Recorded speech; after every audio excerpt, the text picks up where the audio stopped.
Welcome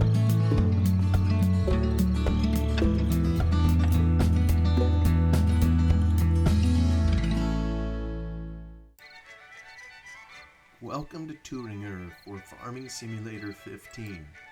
We now continue in our reading of The Desert of Wheat by Zane Grey, Chapter 20. But Lenore, what comfort can I find? To leave you now is going to be horrible. To part from you now, I don't see how I can. Then Lenore dared to broach the subject so delicate, so momentous. You need not part from me. My father has asked me to try to keep you home. He secured exemption for you. You are more needed here than at the front. You can feed many soldiers. You would still be doing your duty, with honor. You would be a soldier. The government is going to draft young men for farm duty. Why not you?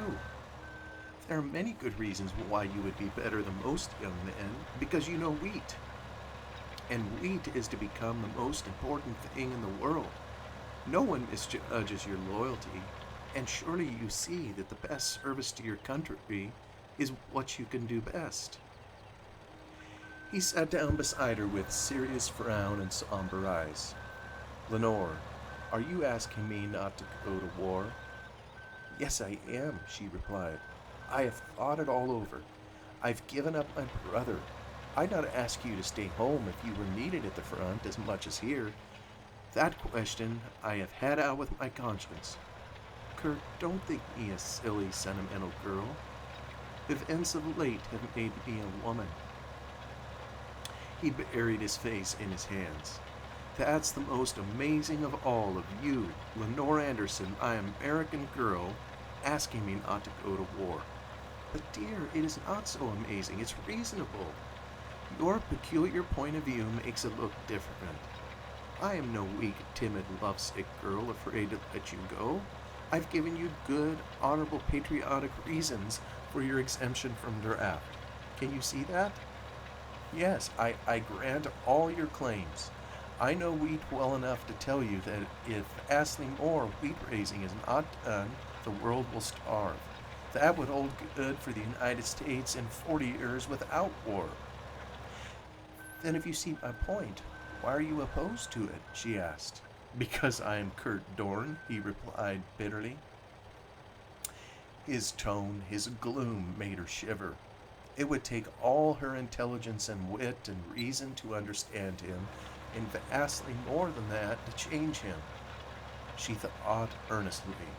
This was to be an ordeal profoundly more difficult than the confession of her love. It was indeed a crisis, dwarfing the other she had met. She sensed in him a remarkably strange attitude toward this war compared with that of her brother or other boys she knew who had gone. Because you are Kurt Dorn, she said thoughtfully.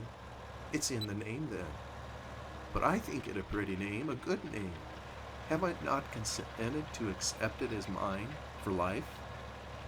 He could not answer that. Blindly he reached out with a shaking hand to find hers to hold it close. Lenore felt the tumult in him. She was shocked. A great tenderness, sweet and motherly, flooded over her.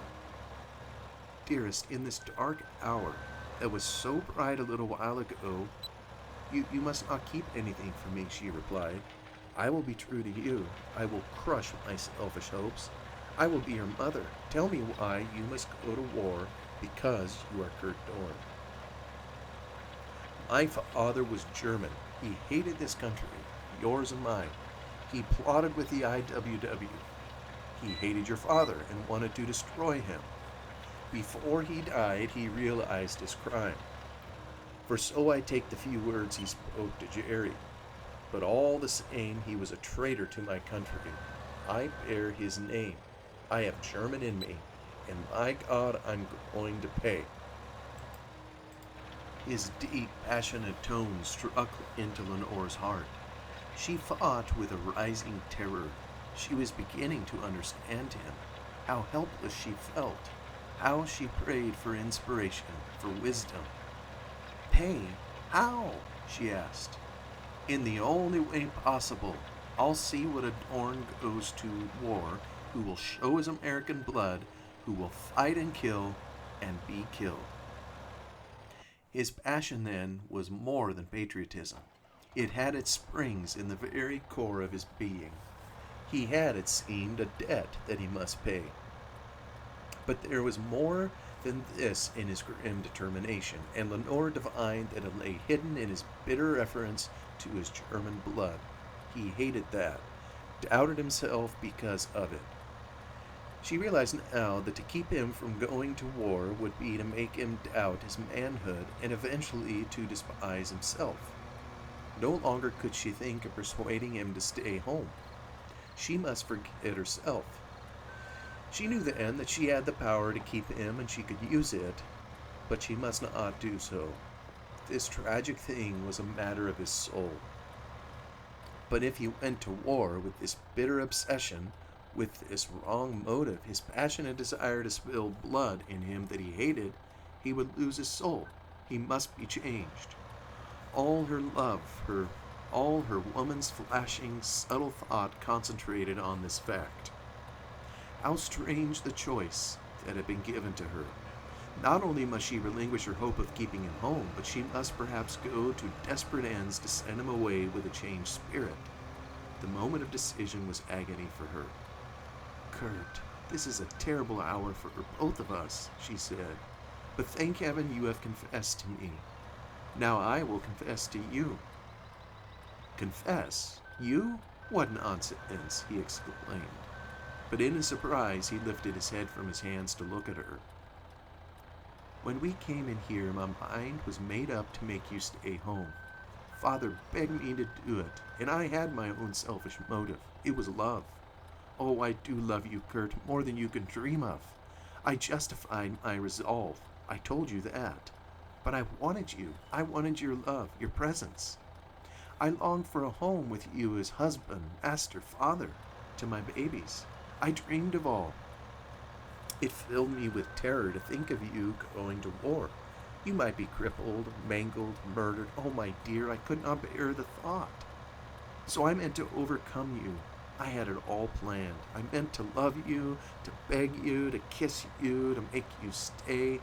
Lenore, what are you saying?" he cried in shocked amaze. She flung her arms around his neck. "Oh, I could have kept you," she answered, low-voiced and triumphant. "It fills me with joy. Tell me how I could have kept you. Tell me." "Yes, I've no power to resist you, but I might have hated." "Hush! It all might have. I've risen above myself. Lenore, you distress me. A little while ago you bewildered me with your sweetness and love. Now you look like an angel or a goddess. Oh, to have your face like this, always with me, yet it distresses me, so terrible in purpose. What are you about to tell me? I see something." "Listen," she broke in. "I meant to make you weak. I implore you now to be strong. You must go to war, but with all my heart and soul I beg you to go with a changed spirit. You are about to do a terrible thing. You hated the German in you and meant to kill it by violence. You despised the German blood and you meant to spill it. Like a wild man, you would have rushed to fight, to stab and beat, to murder, and you would have left your breast open for a bayonet thrust. Oh, I know it. Kurt, you are horribly wrong. That is no way to go to war. War is a terrible business, but men don't wage it from motives such as yours. We Americans all have different strains of blood, English, French, German. One is as good as another.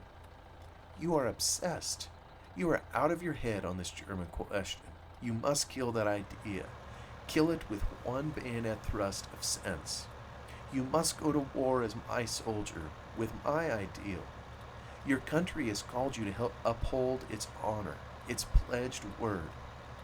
You must fight to conquer an enemy who threatens to destroy freedom. You must be brave, faithful, merciful, clean, an American soldier. You are only one of a million. You have no personal need for war. You are as good, as fine, as noble as any man. My choice, sir, of all the men in the world. I am sending you. I am giving you up. Oh, my darling, you will never know how hard it is. But go. Your life has been sad. You have lost so much. I feel in my woman's heart what will be. If only you'll change. If you will see God in this as I see. Promise me. Love that which you hated. Prove for yourself what I believe. Trust me. Promise me. Then, oh, I know God will send you back to me. He fell upon his knees before her to bury his face in her lap. His whole frame shook. His hands plucked at her dress. A low sob escaped him. Lenore, he whispered brokenly, I can't see God in this. For me, I can't promise. Chapter 21. 30 masked men sat around a long harvest mess table. 2 lanterns furnished light enough to show a bare, barn-like structure, the rough-garbed plotters, the grim set of hard lips below the half-masks, and big hands spread out, ready to draw from the hat that was passing. The talk was low and serious. No names were spoken. A heavy man at the head of the table said, We 30 picked men represent the country. Let each member here write on his slip of paper his choice of punishment for the IWWs, death or deportation. The members of the band bent their masked faces and rode in a dead silence. A noiseless wind blew through the place. The lanterns flickered. Huge shadows moved on the walls. When the papers had been passed back to the leader, he read them. Deportation, he announced. So much for the IWW men, now for the leader. But before we vote on what to do with Glidden, let me read an extract from one of his speeches. This is authentic. It has been furnished by the detective lately active in our interest. Also, it has been published. I read it because I want to bring home to you all an issue that goes beyond our own personal fortunes here. Leaning toward the flickering flare of the lantern, the leader read from a slip of paper. If the militia are sent out here to hinder the IWW, we will make it so damned hot for the government that no troops will be able to go to France. I don't give a damn what this country is fighting for. I am fighting for the rights of labor. American soldiers are Uncle Sam's scabs in disguise.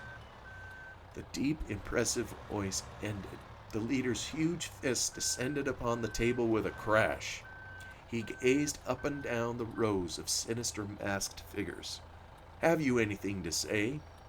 No, replied one. Pass the slips, said another. And then a man, evidently on in years, for his hair was gray and he looked bent, got up. Neighbors, he began, I lived here in the early days.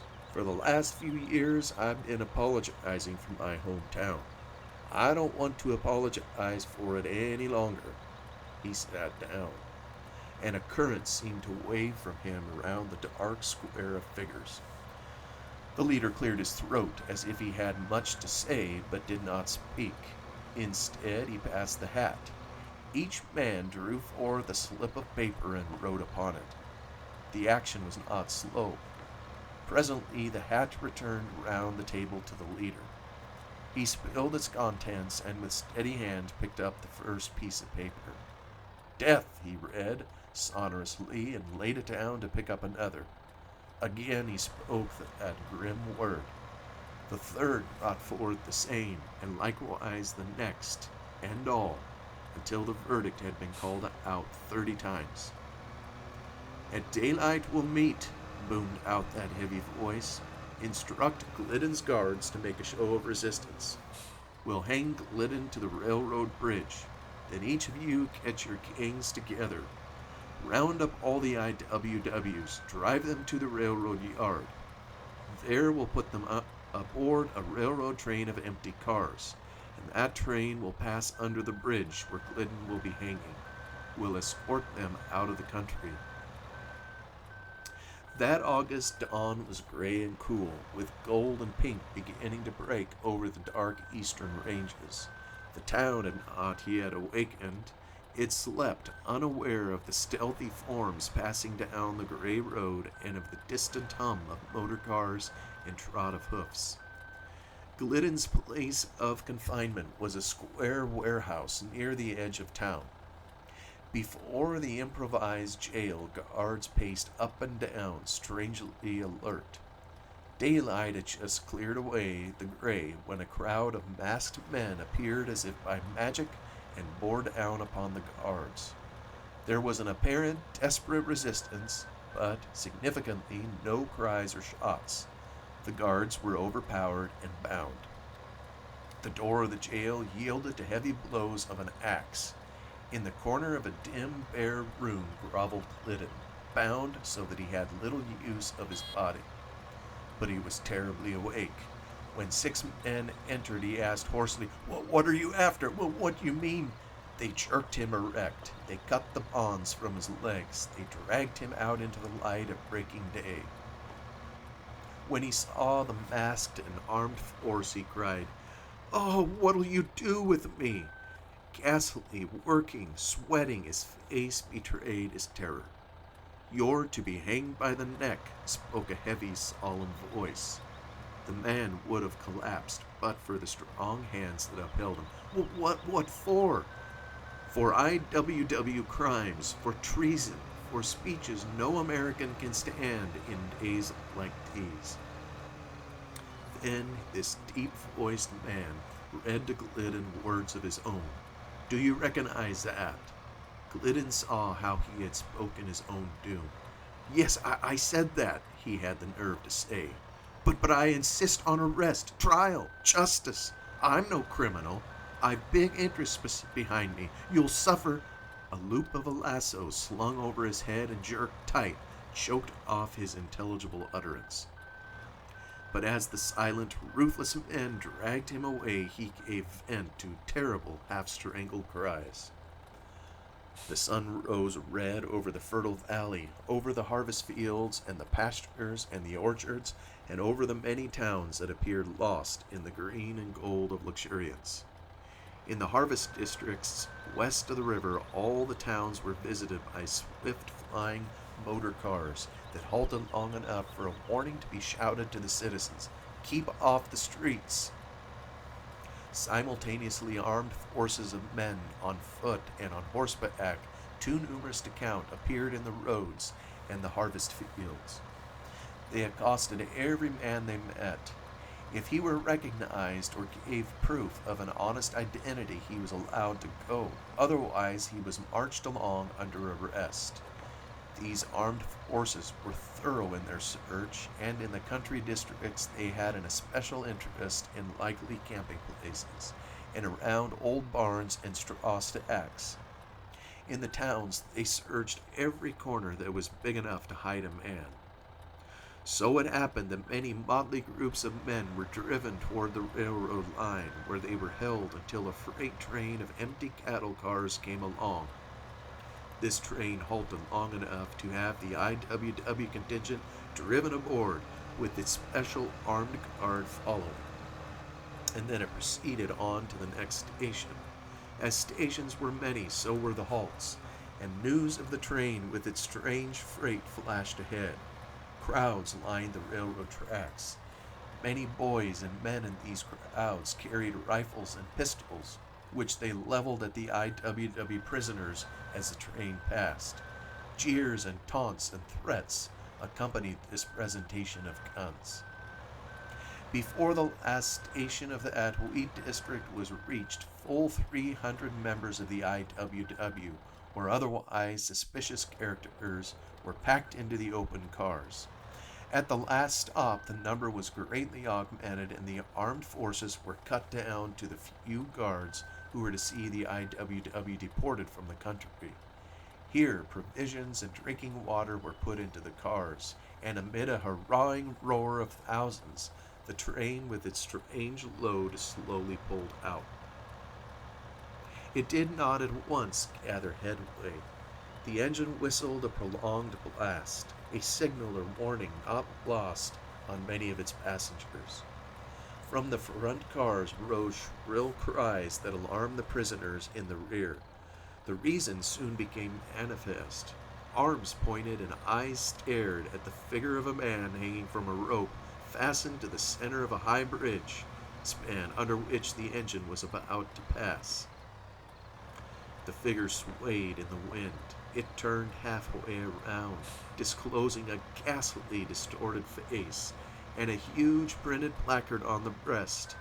Then it turned back again. Slowly the engine drew one carload after another past the suspended body of the dead man.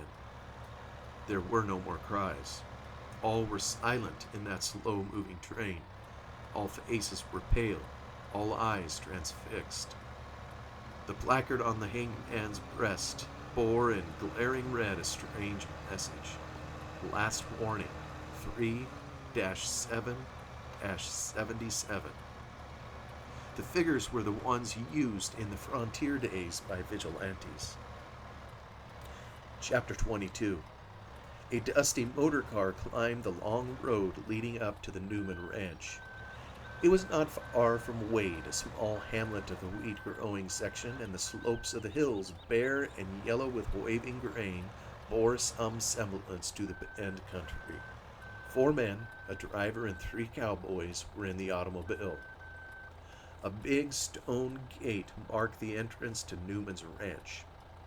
Cars and vehicles lined the roadside. Men were passing in and out. Newman's home was unpretentious, but his barns and granaries and stockhouses were built on a large scale. "Bill, are you going in with me after this part of the Kaiser's?" inquired Jake, leisurely stretching himself as the car halted. He opened the door and stiffly got out. "Give me a hoss any day for getting places." "Jake, my regard for your rep as Anderson's foreman makes me want to hug the background," replied Bill. "I've done a hell of a lot these last 48 hours. "Well, I reckon you have, Bill, and no mistake, but I was figuring on you wanting to see the fun." "Fun? Jake, it'll be fun enough for me to sit here and smoke in the shade and watch for you to come a-running from that big German devil. Pard, they say he's a bad man." "Sure, I know that. All them Germans is bad.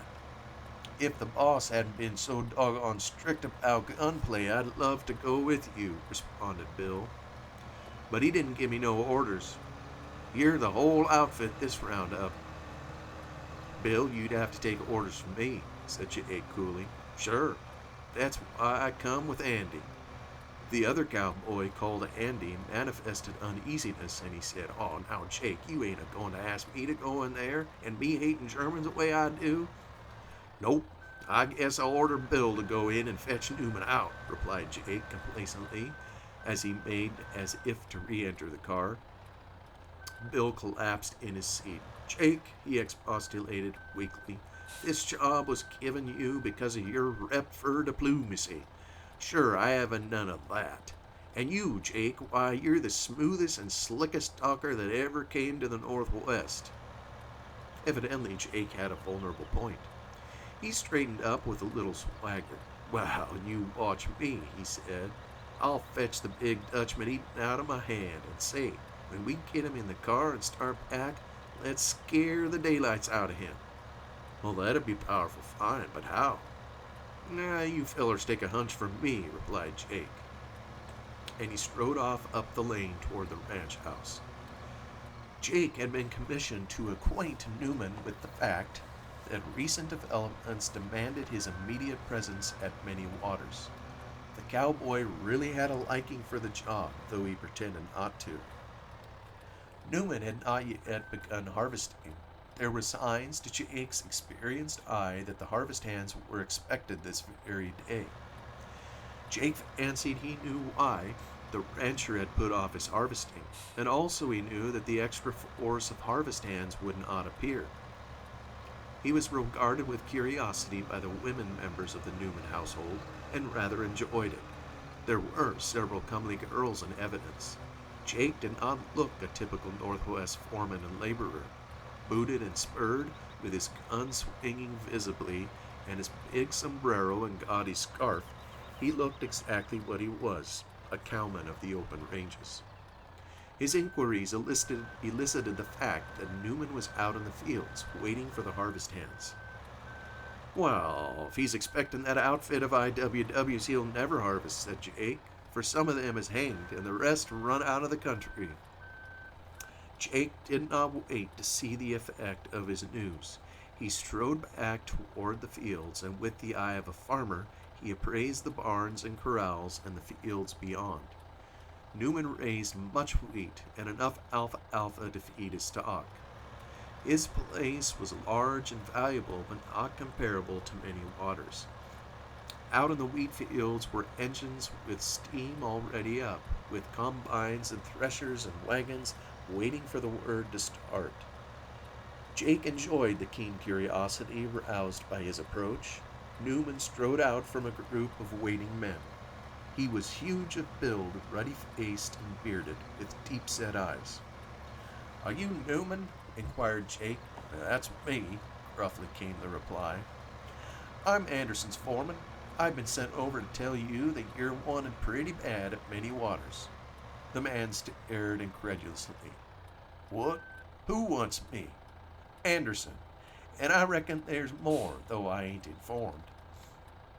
Newman rumbled a curse. Amaze dominated him. "Anderson? Well, I don't want to see him," he replied.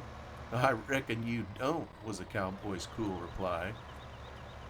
The rancher looked him up and down. However familiar his type was to Anderson, it was strange to Newman. The cowboy breathed a potential force. The least significant thing about his appearance was that swinging gun.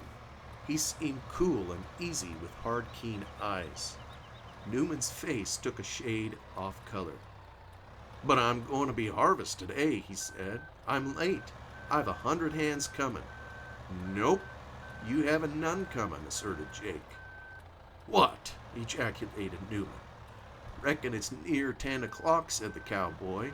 We run over here powerful fast." "Yes, it's near 10, bellowed Newman on the verge of rage. "I haven't harvest hands coming. What's this talk?" "Well, about 9:30 I seen all your damned IWWs, except what was shot and hanged, loaded in a cattle car and started out of the country." A blow could not have hit harder than the cowboy's biting speech.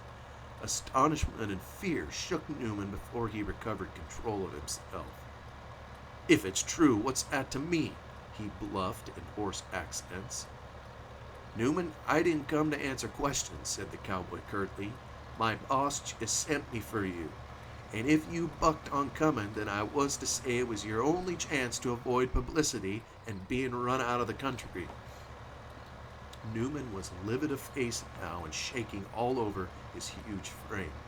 "Anderson threatens me," he shouted. "Anderson suspicions me. Oh, me, and he always cheated, and now he insults—" "Say, it ain't healthy to talk like that about my boss," interrupted Jake forcibly, "and we're wasting time. If you don't go with me, we'll be coming back, the whole outfit of us. Anderson means you're to face his man." "What man?" "Dorn, young Dorn, son of old Chris Dorn off of the Bend. Dorn has some things to tell you that you won't want made public. Anderson's given you a square deal. If it wasn't for that, I'd sling my gun on you. Do you get my hunch?" The name of Dorn made a slack figure of the aggressive Newman. "Now, all right, I go," he said gruffly, and without a word to his men, he started off. Jake followed him. Newman made a shortcut to the gate, thus avoiding a meeting with any of his family. At the road, however, some men observed him and called in surprise, but he waved them back. "Bill, you and Andy collect yourselves and give Mr. Newman a seat," said Jake as he opened the door to allow the farmer to enter. The two cowboys gave Newman the whole of the back seat, and they occupied the smaller side seats. Jake took his place beside the driver. "Burn her up," was his order. The speed of the car made conversation impossible until the limits of a town necessitated slowing down. Then the cowboys talked. For all the attention they paid to Newman, he might as well not have been present. Before long, the driver turned into a road that followed a railroad track for several miles and then crossed it to enter a good-sized town. The streets were crowded with people and the car had to be driven slowly. At this juncture, Jake suggested, "Let's go down by the bridge." "Sure," agreed his allies. Then the driver turned down a hill, still more peopled street that sloped a little and evidently overlooked the railroad tracks. Presently they came in sight of a railroad bridge, around which there appeared to be an excited yet awestruck throng.